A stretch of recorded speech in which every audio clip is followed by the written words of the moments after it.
আসসালামু আলাইকুম। খাদ্য কুখাদ্য রান্নাঘর থেকে সবাইকে স্বাগতম। আজকে আমি নিয়ে এসেছি, আমরা বলি তেলের পিঠা, কেউ বলে পোয়া পিঠা, এক একজন এক একভাবে বলে। কিন্তু পিঠাগুলো বানানোর জন্য দেখেন, আমি প্রথমে আমার অনেক খেতে মন চাইছে এই পিঠা। পরে রাত 10টার সময় মনে হয়েছে যে আমি পিঠা খাবো, তখনই সঙ্গে সঙ্গে আমি চাল ভিজিয়েছি।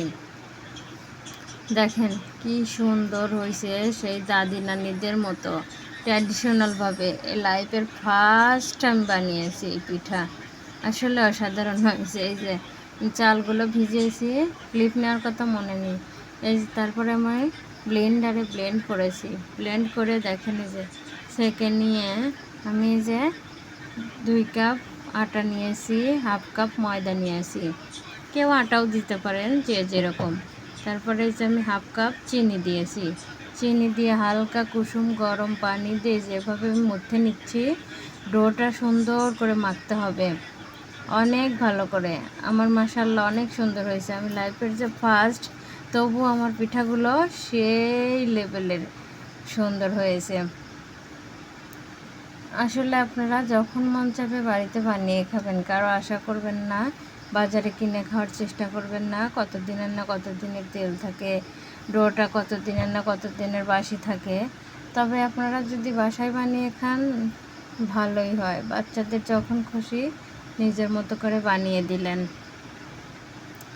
প্লিজ আমার চ্যানেলটা যারা সাবস্ক্রাইব করেন নাই প্লিজ করে দিয়েন, আর যারা করেছেন তাদেরকে অসংখ্য অসংখ্য ধন্যবাদ। আপনারা একটা লাইক, একটা কমেন্ট করবেন, কারণ এই কমেন্ট, ভালো ভালো কমেন্ট করলে বা ভালো ভালো কমেন্টের আশায় আমরা ভিডিও বানাবো। এই যে দেখেন, তেল যদি কম থাকে এভাবে দিলেও ফুলে ওঠে।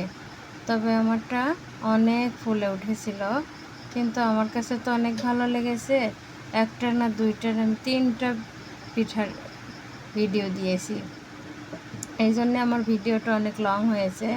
তবে আপনাদের যার যার খেতে মন চায় বানিয়ে খাবেন প্লিজ। স্বামীকেও খাওয়াবেন, বাচ্চাদেরও খাওয়াবেন। এই যে দেখেন, আর একটা আমি বানানো দেখাচ্ছি, কারণ আমার আজকে অনেক ভালো লাগছে। আলহামদুলিল্লাহ আমি পেরেছি।